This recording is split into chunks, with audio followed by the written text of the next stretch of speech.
जी, ये आपसे समझना चाहें क्योंकि ये चीज सरकार तक पहुंचनी चाहिए कि अनुदान अगर रोका जाएगा तो किस तरीके की समस्याएं मदरसों के सामने खड़ी होंगी। जो आधुनिकीकरण की प्रक्रिया है, जो तमाम चीजें कही जा रही हैं, क्या काम मदरसों का रुक जाएगा जो बहुत जरूरी रहेगा और उस पर ध्यान देना चाहिए सरकार को।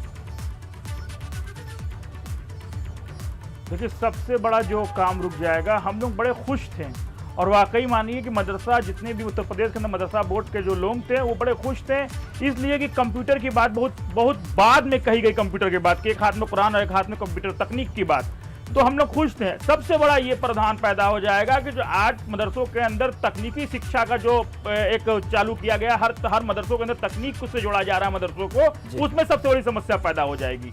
जो ये प्रधानमंत्री जी का सपना था कि हर जगह आप मदरसे में कंप्यूटर हो और तमाम तकनीकी चीजों को पढ़ाइए, अब मैथ भी पढ़ाइए, फिजिक्स भी पढ़ाइए, केमिस्ट्री भी पढ़ाइए, बायो, उसको तकनीक और जो है मुख्य धारा से जोड़ने का काम कीजिए।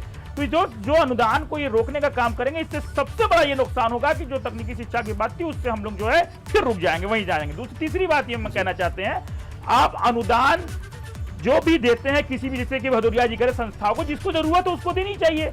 मैं ये कहता हूं कि उत्तर प्रदेश के अंदर हिंदू मुसलमान हर बिरादरी के लोग रहते हैं और सब टैक्स देते हैं। आप बनारस के अंदर वरुणा कॉरिडोर को जितना भी पैकेज आपने दिया वरुणा कॉरिडोर बनने के लिए, उस पैसे के अंदर तमाम मजहबों फिक्र के लोगों का पैसा टैक्स भरा था। लेकिन हमें खुशी है कि हम लोगों के लिए अगर वो जरूरत थी, हमारे पर्यटन को बढ़ाने की, हमारे काशी की धरोहर को सजाने बनाने की जरूरत थी, उस टैक्स के पैसे से आपने दिया। ठीक है भाई, काशी विश्व पटल पे उभर के आना चाहिए, हमारा प्राचीन शहर है। लेकिन आप इस तरीके की जब आप बात करते हैं कि एक समुदाय के लिए ये है, एक समुदाय के लिए ये है, तो ऐसा नहीं है। मुझे ये प्रसंग याद आता है, कहते हैं अभी तक ये नरदेही, माता न कुमाता, पुत्र कुपुत्र भले ही।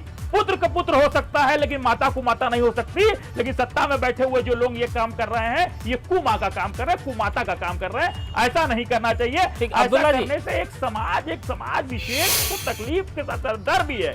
ठीक है, क्या नियम आ जाएगा, क्या बना देंगे, डर भी पैदा हो गया। ठीक है, मोइन आपसे आखिरी कमेंट लेंगे। अब्दुल्ला जी से हमने पूछा कि अनुदान जब नहीं मिलेगा तो किस तरीके की व्यवहारिक दिक्कतें खड़ी हो सकती हैं। उनका कहना है कि जो तकनीकी शिक्षा की बात है वो बाधित हो जाएगी। और क्या यही जमीनी स्थिति या और कुछ दिक्कतें हैं? क्या असल में क्या संकट पैदा होगा मदरसों के सामने?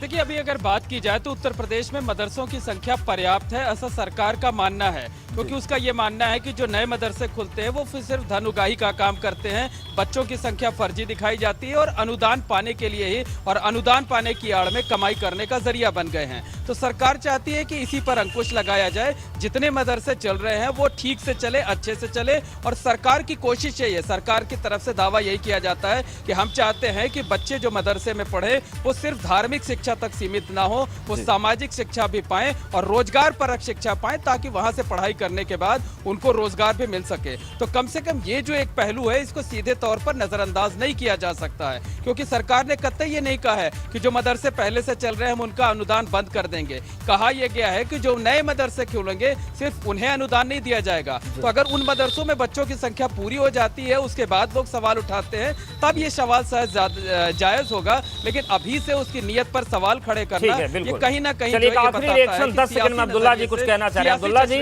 इसको देखा नए को मना है, पुराने को मना नहीं, इस पर भी आपत्ति है क्या? बिल्कुल, नए को मना है। नया हॉस्पिटल मत खोलिए, नया शिक्षा मत, इंजीनियरिंग कॉलेज मत खोलिए, नया मदरसा मत खोलिए। जिससे भी देश का भला हो, देश के युवाओं को कुछ बढ़ाया जा सके, उस सबको नया बंद कर दीजिए। ठीक है, यही आपत्ति लेनी थी कि दरअसल क्या दिक्कत है। जमाना पुराना का है, हमको तो हमें सारे बंद कर दीजिए।